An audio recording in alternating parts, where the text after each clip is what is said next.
உலகத் தமிழர்கள் அனைவரும் தமிழ்நாடு மட்டும் இல்லை, இந்தியாவில் இருக்கிற, உலகத்தில் மலேசியாவில் இருக்கிற, சிங்கப்பூரில் இருக்கிற, யூஎஸ் யூகேல இருக்கிற என்டையர் தமிழ்நாட்டில் என்டையர் தமிழர்கள், உலகம் முழுக்க இருக்கக்கூடிய என்டையர் தமிழர்கள் இன்றைக்கி வந்து ஒரு விஷயத்தை எதிர்நோக்கி காத்துக்கிட்டு இருக்காங்கன்னா அது இந்த எலெக்ஷன் விஷயந்தான். டெஃபினட்டாக ஒரு நல்ல விஷயம் நடக்க இருக்கிறது, நடக்கும். எது நடந்தாலும் நல்லதாகவே நடக்கும்.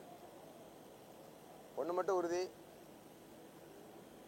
நடிகர்கள் மீது மக்களுக்கு என்றைக்குமே நடிகர்களை வந்து தன்னுடைய குடும்பமாக தான் எல்லாரும் பார்க்குறாங்க. ஒரு ஒரு ஒரு அரசியல் எலெக்ஷனில் இருக்கக்கூடிய அளவுக்கு இருக்கக்கூடிய மொத்த மாசு இன்னைக்கு வந்து என்டையர் தமிழ்நாடு இந்த ஒரு 4000 ஓட்டில் இருக்கக்கூடிய நடிகர் சங்கத்தில் யார் வரப்போகிறா அப்படின்னு எதிர்நோக்கி காத்திருக்கிறாங்க. எது நடந்தாலும் இது நாங்கள் எல்லாருமே ஒரு குடும்பம். ஓகே, இதில் வந்து அண்ணன் தம்பி அப்படின்னு ஒரு சின்ன சின்ன சச்சரவுகள் வரத்தான் செய்யும். நாளைக்கு எல்லாருமே சமாதானமாகி யார் செலக்ட் பண்ணப்படுறாங்களோ அவங்க மேலேருந்து நல்லபடியாக இதை வழிநடத்தி சொல்லுவாங்க.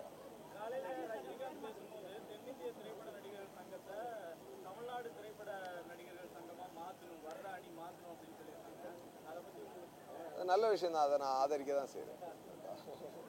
ஏன்னா ஒரு நல்ல விஷயம், தமிழர்களுக்குன்னு ஒரு இது இருக்கிறது வந்து இன்னைக்கு ஒரு நல்ல விஷயம் தான்.